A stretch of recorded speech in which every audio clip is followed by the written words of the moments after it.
नमस्कार, ओंकार अवामी में आपका स्वागत है। आपके साथ मैं हूं रेखा मिश्रा। बुलेटिन में सबसे पहले बात करेंगे बजट की। मोदी सरकार के दूसरे कार्यकाल का बजट वित्त मंत्री निर्मला सीतारमण ने पेश कर दिया है। इस बजट को जहां भाजपा लोगों के लिए कल्याणकारी बता रही है, तो वहीं सीपीआई नेता, समाजसेवी और आम पब्लिक इस बजट को जनता के खिलाफ बता रहे हैं। देखिए इस पूरी रिपोर्ट में। वित्त मंत्री निर्मला सीतारमण ने रिकॉर्ड तोड़ बजट पेश किया। 2 घंटे 35 मिनट से ज्यादा देर तक निर्मला सीतारमण ने बजट पढ़ा। इससे पहले 2003 में जसवंत सिंह ने 2 घंटे 17 मिनट तक बजट पढ़ा था। बता दें कि मोदी सरकार के दूसरे कार्यकाल के इस बजट पर सबकी निगाहें थी। इस बजट में किसानों, जरूरतमंदों के साथ आम लोगों के लिए भी कई सौगात मोदी सरकार लेकर आई है। बता दें कि आदिवासी कल्याण के लिए 53,700 करोड़ का ऐलान किया गया है। महिलाओं के लिए 28,600 करोड़, पर्यटन विकास के लिए 2500 करोड़, स्वच्छ हवा के लिए 4400 करोड़, स्वास्थ्य के लिए 69,000 करोड़, शिक्षा के लिए 99,300 करोड़, अक्षय ऊर्जा के लिए 22 करोड़, पोषण के लिए 35,600 करोड़। इसके साथ ही इस बजट में खास ये है कि इसमें झारखंड को भी सौगात मिली है। झारखंड में ट्राइबल म्यूजियम खोलने का ऐलान किया गया है। मोदी सरकार के बजट को लेकर झारखंड के बीजेपी नेताओं ने इसका स्वागत किया और क्या कहा, आइए सुनते हैं। देखिए, अभी तक जो बजट पेश हुआ है उसमें आप देखेंगे तो कई ऐसे नए योजनाओं को लेकर आए, जैसे उदाहरण के लिए फॉरेंसिक यूनिवर्सिटी का निर्माण करना, शिक्षा के क्षेत्र के लिए सबसे अधिक बजट देना, 99,300 करोड़ का बजट। उसके अलावा रेल बजट, किसानों के लिए बजट, जहां भूमि बंजर है वहां पर सोलर सिस्टम को करना, जहां पानी खराब है वहां उसका कैसे फिल्टर करके पानी देंगे। मैं कहूँ कि इस समय का बजट बहुत ही सराहनीय है, बहुत अच्छा है, बहुत अच्छा करके आगे लेकर के जा रहे हैं।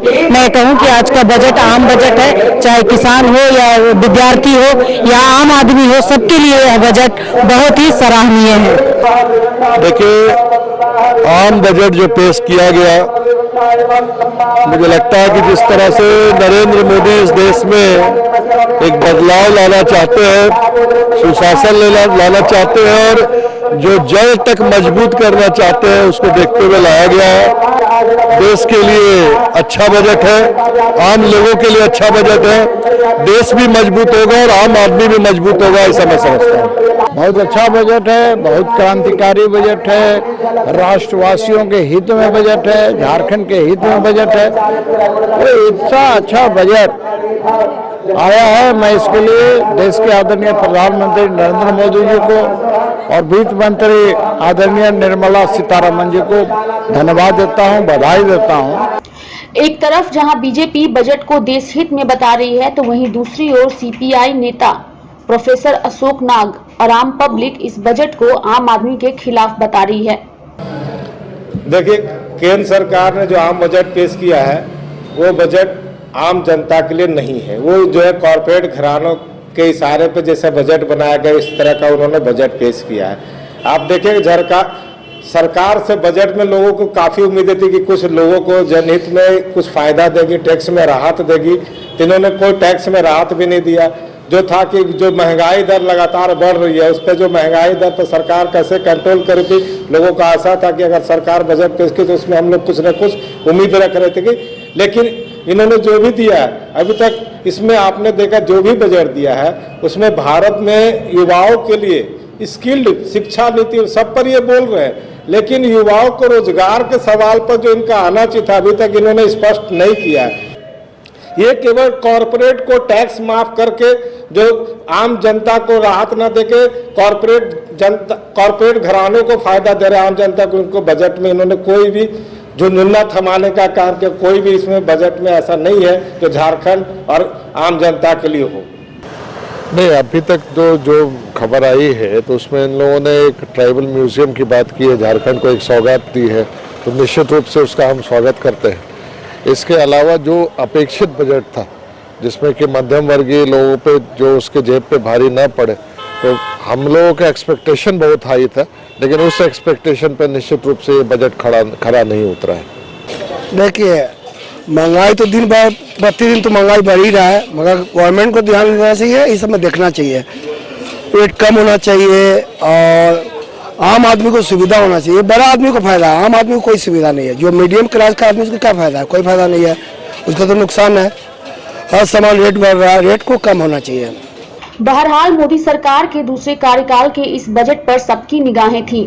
अब देखना दिलचस्प होगा कि आने वाले समय में इस बजट से आम लोगों और किसानों को कितना फायदा मिलता है। ओंकार आवामी के लिए सहयोगी दिनेश के साथ प्रतीक सिंह की रिपोर्ट। वहीं झारखंड के मुख्यमंत्री हेमंत सोरेन ने बजट पर क्या कुछ कहा, आइए आपको सुनाते हैं।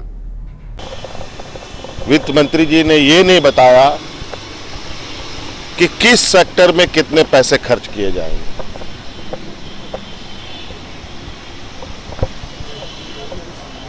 किसके लिए खर्च किए जाएंगे, कहाँ खर्च किए जाएंगे, कहीं ये चीजें देखने को नहीं मिला है।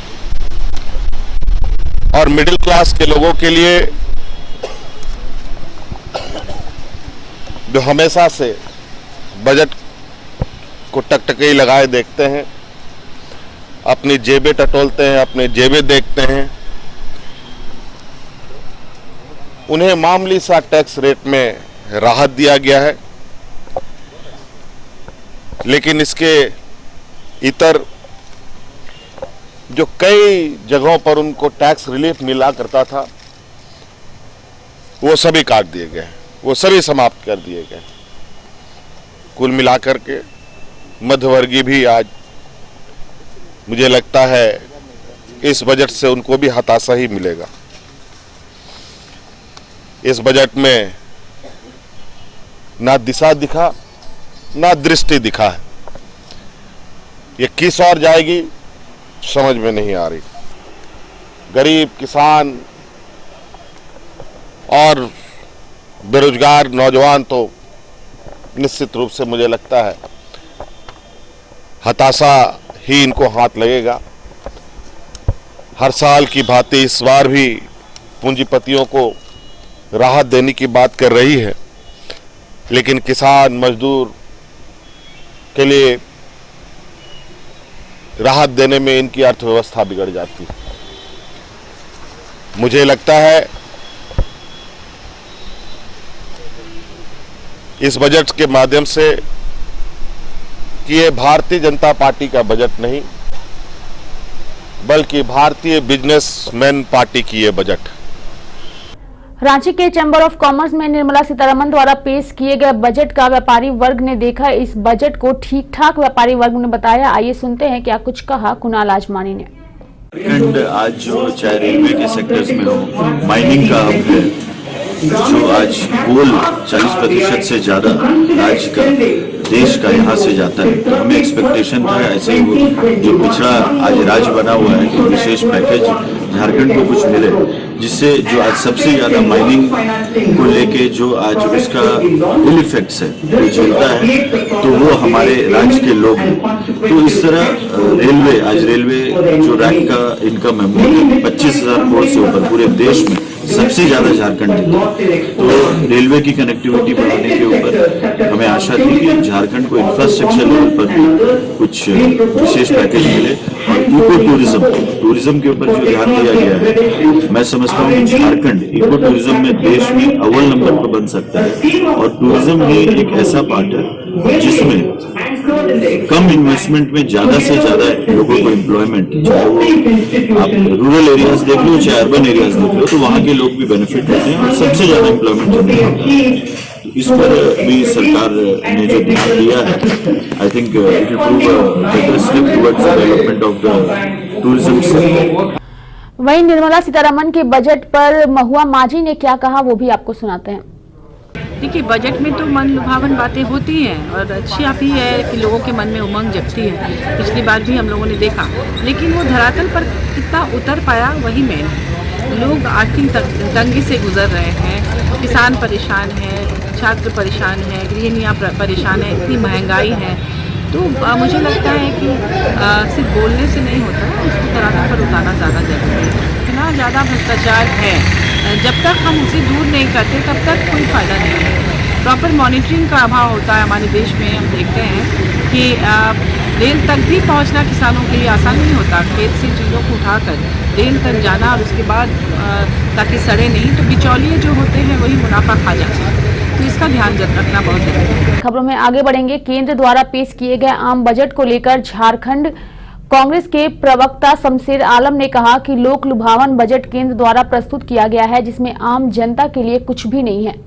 देखिए, भारतीय जनता पार्टी और केंद्र सरकार की नियति रही है कि राज्य की 135 करोड़ जनता को कुछ नहीं दिया।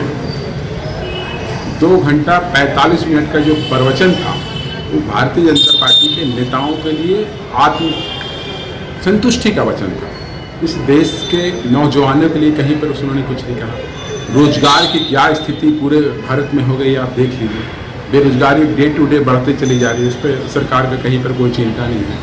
आप दूसरी ओर देखेंगे कि जो स्लैब पे बात की 1 से 5 वाले, तो उस 5 पे महंगाई इतनी अधिक है कि लोग अपना सेविंग कहाँ से करेंगे, अपने बच्चों को पढ़ाएंगे कहाँ से। तो बोला जाए तो हर एक सेक्टर पे सिर्फ एक बेचने की व्यवस्था की है, सेल आउट करना है।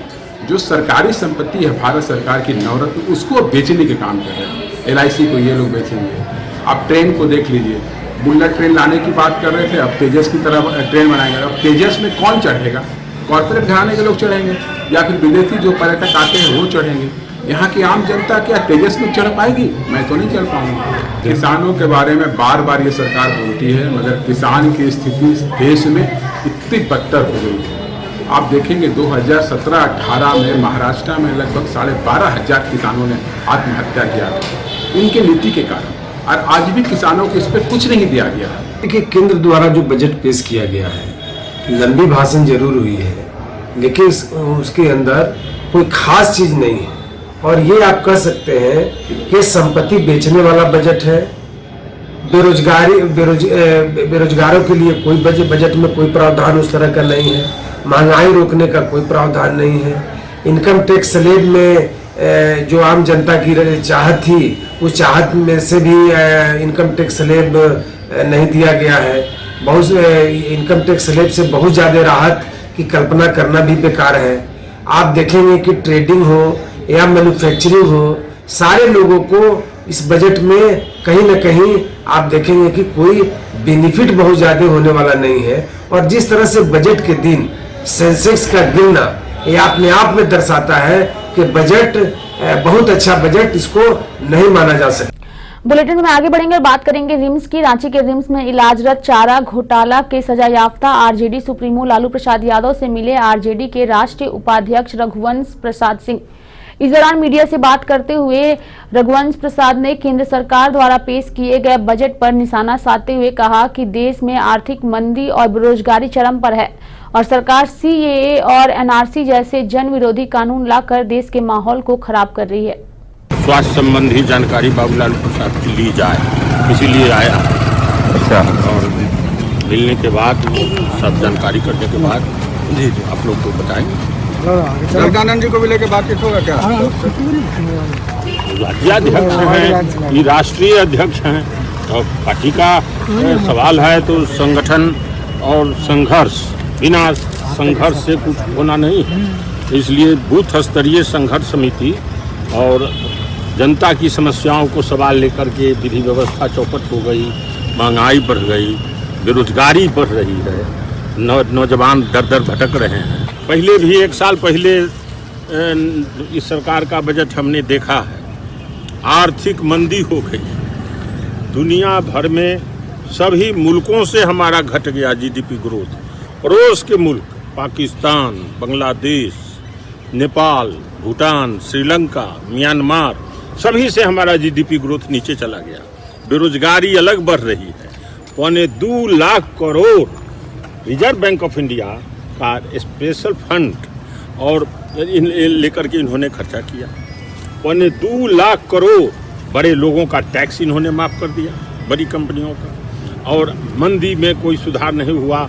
4.5 ग्रोथ लोग बता रहे हैं, लेकिन असल में 2.5 ग्रोथ हो गया। ये कुछ आंकड़े का कुछ होता है, हेरा फेरी भी हो रही।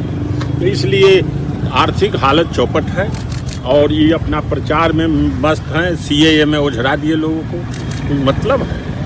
जो इस देश में अगर नागरिक 10 वरिष्ठ रहते हैं तो हो ही जाते, लेकिन झंझट खड़ा किए इन्होंने संविधान विरोधी भेदभाव वाला कानून कर दिया। इससे देश भर में कोलाहल मचा हुआ है। लेकिन ये तानाशाही रवैया अख्तियार किए हुए हैं, 1 इंच पीछे नहीं हटेंगे। जनता में ना ताकत होती है, आप में क्या ताकत है?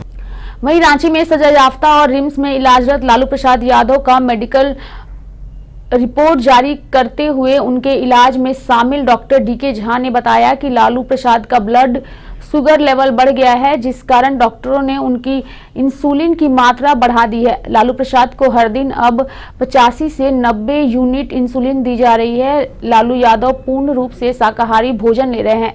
साथ ही डॉक्टर डीके झा ने शीघ्र ही संपूर्ण मासिक जांच होने की बात कही है। क्रोनिक डिजीज से ग्रसित है और दवाइयाँ चल रही हैं। जैसे आप लोगों को पता है कि 18-20 किस्म की दवाइयाँ चल रही हैं।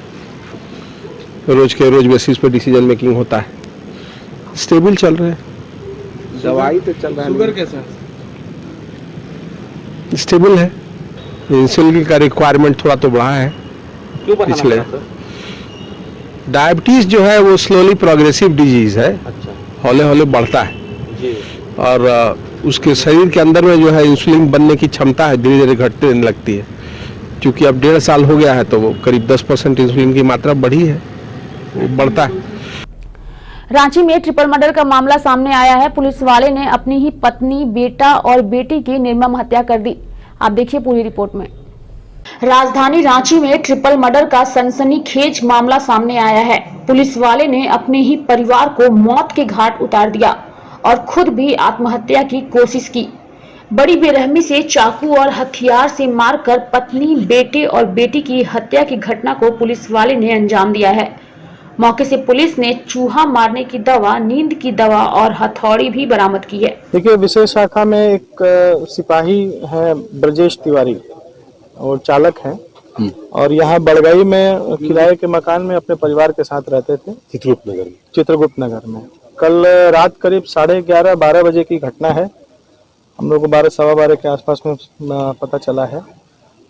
इनके द्वारा जो है अपनी पत्नी, एक बेटी और बेटा, इसको हथौड़ी से मार करके उन तीनों की हत्या कर दी गई है और खुद भी जो है कुछ इंटॉक्सिकेटिंग जो आइटम होता है वो खा करके कल रात में इनको रिम्स में एडमिट करवाया गया है और अभी हम लोगों के कस्टडी में है वो और डॉक्टर उनका इलाज कर रहे हैं। अभी स्पष्ट रूप से कुछ बोलने की स्थिति में वो नहीं है ताकि विस्तृत जानकारी उनसे मिल सके। और जो उनकी पत्नी है, उनके फादर को भी खबर किया गया है, लेकिन फादर भी अभी यहाँ नहीं पहुंचे हैं। वो बीमार बता रहे हैं कि हम लोग बीमार हैं, माँ भी बीमार है और उनका कोई भाई नहीं है। तो आगे की कार्रवाई हम लोग कर रहे हैं। अभी कल रात में हम लोगों ने जो घटना स्थल है उसको सील कर दिया था। एफएसएल, सेंट्रल एफएसएल की टीम आ रही है, फिंगरप्रिंट की टीम आ गई है। एफएसएल की टीम आ जाती है तो घटना स्थल को खोल करके बाकी हम लोग जो भी एग्जिबिट उठाना है, जो साक्ष्य एकत्रित करना है, वो हम लोग करेंगे। वहीं घटना को लेकर ये बताया जा रहा है कि सदर थाना क्षेत्र में एसआईबी के जवान ब्रजेश तिवारी अपनी बेटी के बॉयफ्रेंड से परेशान था और उसी गुस्से में आकर उसने इस पूरी वारदात को अंजाम दिया।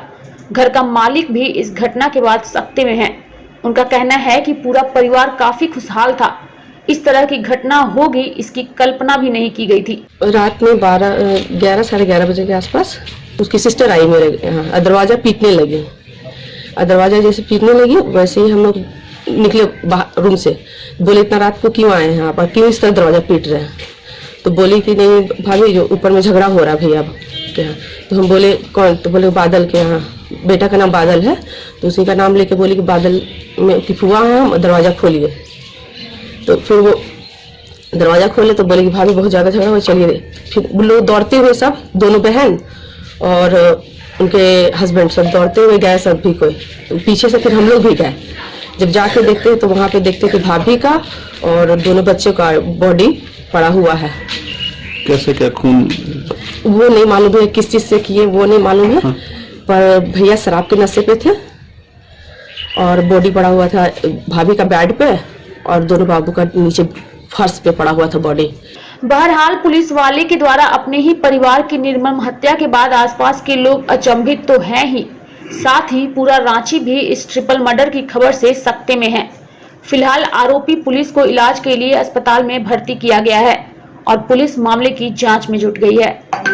ओंकार आवामी के लिए रांची से सहयोगी दिनेश के साथ प्रतीक सिंह की रिपोर्ट। खबरों में आगे बढ़ेंगे। मानव शरीर से एक दूसरे में तेजी से फैलने वाली चीन की कोरोना वायरस बीमारी दुनिया के लिए चिंता का विषय बन गया है। इसे लेकर पूरे विश्व के साथ साथ भारत भी अलर्ट है। रांची में भी विभाग द्वारा अलर्ट जारी किया गया है। संबंधित विभाग ने राज्य के तमाम अस्पतालों को विशेष दिशा निर्देश जारी किया है। वहीं विशेषज्ञ चिकित्सक इसके बचाव के उपाय बता रहे हैं। राज्य के सबसे बड़े अस्पताल रिम्स में इसे लेकर विशेष सतर्कता बरती जा रही है। रिम्स के विशेषज्ञ डॉक्टर भी लोगों को इस वायरस से बचाव के उपाय के साथ ही सतर्क रहने की नसीहत दे रहे हैं।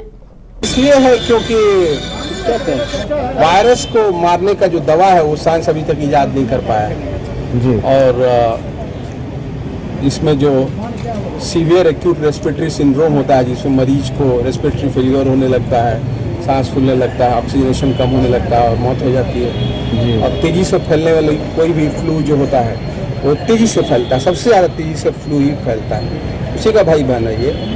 तो उसमें है क्या कि अब आदमी को हल्का फुल्का बुखार रहता है, सर्दी खांसी रहता है और उसमें दूसरे को कटने का बहुत ज़्यादा रिस्क रहता है फैलने वाली। हाँ, फ्लू का इन्फेक्टिविटी इंडेक्स बहुत हाई है जी। अगर दो लोग संपर्क में आएंगे तो बहुत संभावना है कि एक को हो जाएगा जी। ये फ्लू मोस्ट इन्फेक्शियस डिजीज में आता है और लोग हल्का बुखार में, नजला जुकाम में एयर ट्रैवल करते रहते हैं, लोग देश विदेश घूमते रहते हैं, तो ये बड़ी तेज़ी से फैलेगा। अगर तो बहुत तेज़ी से फैलेगा और इसके इलाज में बहुत क्योंकि क्योर है नहीं, सिम्टोमेटिक ट्रीटमेंट होता है आइसोलेशन करके, इसमें बहुत खर्च पड़ेगा और बहुत परेशानी होगी, इसलिए सब पूरा दुनिया चिंतित है। बचाव में यही है कि आप किसी को पब्लिक प्लेस पे अगर खांसते हुए देखते हैं तो अपना रुमाल इस्तेमाल करें, अपने आप को बचाएं। पब्लिक प्लेसेस पे प्रेफरेबली आप सावधान रहें और या अवॉइड करें जब तक कि ये पूरा मामला क्लियर नहीं हो जाता है। और जिनको फ्लू लाइक सिम्टम्स होता है कि खांसी, सर्दी, बुखार, तो चिकित्सक के संपर्क में रहें और बेवजह इधर उधर नहीं घूमें। टाटा स्टील द्वारा आयोजित लिटरेसी फेस्ट आड्रे हाउस में आयोजित किया गया, जिसमें कॉलेज के छात्र छात्राओं और जानी मानी लेखिका मृदुला सिन्हा, लेखक रिस्किन बॉन्ड शामिल हुए। किस तरह अपनी लेखनी मजबूत कर सकते हैं, अपनी बातों को समाज तक कैसे पहुंचाएं, नॉवेल लिखने से पहले किन किन चीजों पर ध्यान देना चाहिए, इन सब को लेकर मृदुला सिन्हा ने अपनी बात रखी। ये देखिए, साहित्य में हमेशा ही एक छोटा प्रतिशत ही पढ़ता है साहित्य, तो सारे लोग साहित्य नहीं पढ़ते हैं। मगर पहले ये होता था कि किशोर साहित्य पढ़ते थे, उससे शुरू होता था। अगर आपने किशोरावस्था में साहित्य नहीं पढ़ा तो फिर आप कभी बहुत पैशन के साथ उसको नहीं पढ़ेंगे। आजकल क्या हो रहा है कि या तो बहुत टेक्नोलॉजी की तरफ जा रहे हैं तो उसी को फिर साहित्य नहीं पढ़ते। स्कूलों में भी साहित्य पढ़ने के लिए नहीं कहा जाता और उनके लायक किताबें पुस्तकालय में नहीं होती। मैं जब भी किसी स्कूल में गई, उन्होंने कहा कि ये हमारा जो पुस्तकालय है उसमें कौन सी किताबें होनी चाहिए, वो नहीं है। तो ये स्कूल का भी इसमें दोष है, वो उनको साहित्य की तरफ नहीं उनकी दृष्टि डालते। और उसके साथ आप देखिए कि हिंदी की तरफ एक उदासीनता आती जा रही है, तो वो जो चालू किस्म की अंग्रेज़ी की किताबें हैं, पॉप फिक्शन, वो पढ़ते हैं। चेतन भगत पढ़ लेंगे मगर हिंदी की किताबें नहीं पढ़ते हैं। तो ये एक हम दोष देते हैं टेलीविज़न को, इस सब को, या मोबाइल वगैरह को। वो तो विदेश में कब से हैं, हमसे बहुत पहले से हैं। मगर एक पुस्तक संस्कृति होती है तो वो हमेशा रहती है। भारत में कोई पुस्तक संस्कृति विकसित हुई नहीं। छात्रों को बहुत लाभ मिलती है। मुझे हमेशा एक बात जहन में रहती है कि जब मैं उनकी उम्र की थी, जब हम लोग ओडिसी नृत्य को देखने जाते थे या किसी लेखक के भाषण को सुनने जाते थे, हम बहुत खुशी से नहीं जाते थे। लेकिन इस उम्र में वही याद रहता है, उन चीज़ों से ज़्यादा याद रहता है जो हम उस उम्र में करना चाहते थे। तो यही सच्ची सीरियस कला का एक खूबी है कि हम ये जो हमें देता है ये हमें बाद में पता चलता है। तो मैं बहुत खुश हूँ कि इतने स्टूडेंट्स इधर आए हैं और उनके स्कूल के प्रिंसिपल्स और मैनेजमेंट को मैं बधाई देना चाहती हूँ कि वो जानते हैं और पहचानते हैं कि साहित्य हमारी ज़िंदगी में कितनी एक महत्वपूर्ण रोल प्ले करती है।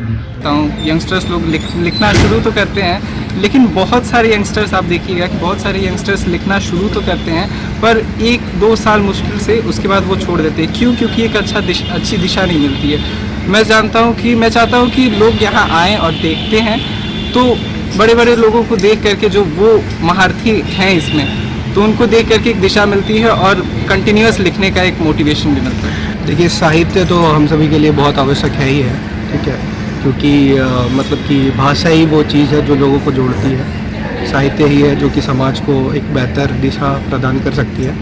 तो लिटरेरी फेस्ट में आकर के लोगों को एक ज्ञान का जरिया किन किताबों को पढ़ना चाहिए, किन लेखकों को पढ़ना चाहिए, क्या आजकल की विचारधारा समाज में चलती आ रही है, इन सब बातों को जानने के लिए यहाँ पे लोगों को आना चाहिए।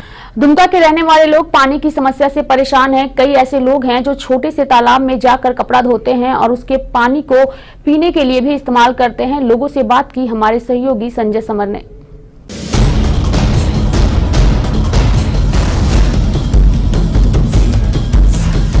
यही एक कुआं है जहां लोग ये पानी पर निर्भर हैं और यहाँ कपड़ा भी धोते हैं, लोग नहाते भी हैं और ज़रूरत पड़ने पर इसी का पानी लोग पीते भी हैं।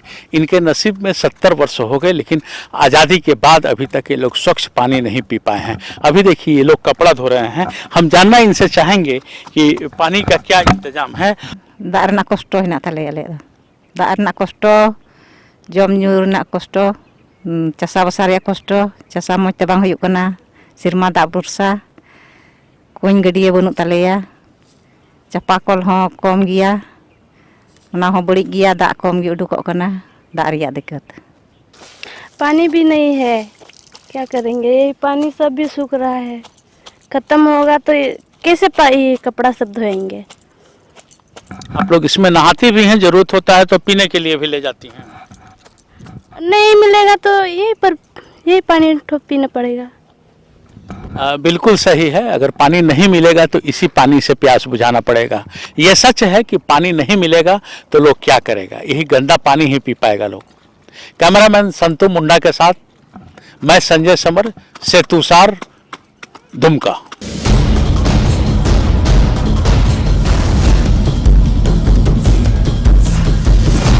वहीं रांची के प्रेस क्लब में नागपुर कर कोर म्यूजिक एल्बम को लॉन्च किया गया। प्रेस वार्ता में महुआ माझी, मधु मंसूरी, अशोक नायक, अनिवर्णा जी, गाने की सहायिका सरिता जी मौजूद रहे। पद्मश्री मधु मंसूरी ने कहा कि उन्हें इस गाने का समर्थन पूरे देश से मिला। किसी भी मंच में वो जाते हैं, उन्हें इस गीत को गाने को जरूर बोला जाता है।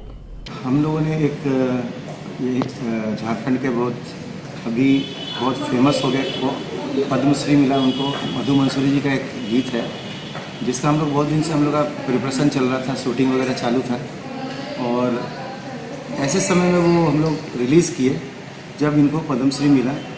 उसका ही प्रीमियर था एक तरह से, आज उसको अपलोड किया गया यूट्यूब में पब्लिक के लिए। वहीं रांची के रातू रोड स्थित खादगड़ा शनि मंदिर में प्राण प्रतिष्ठा हुआ, जिसमें विधायक सीपी सिंह, मेयर आशा लकड़ा और डिप्टी मेयर संजीव विजयवर्गीय मौजूद थे। इस दौरान मंदिर में भव्य तरीके से पूजा अर्चना की गई।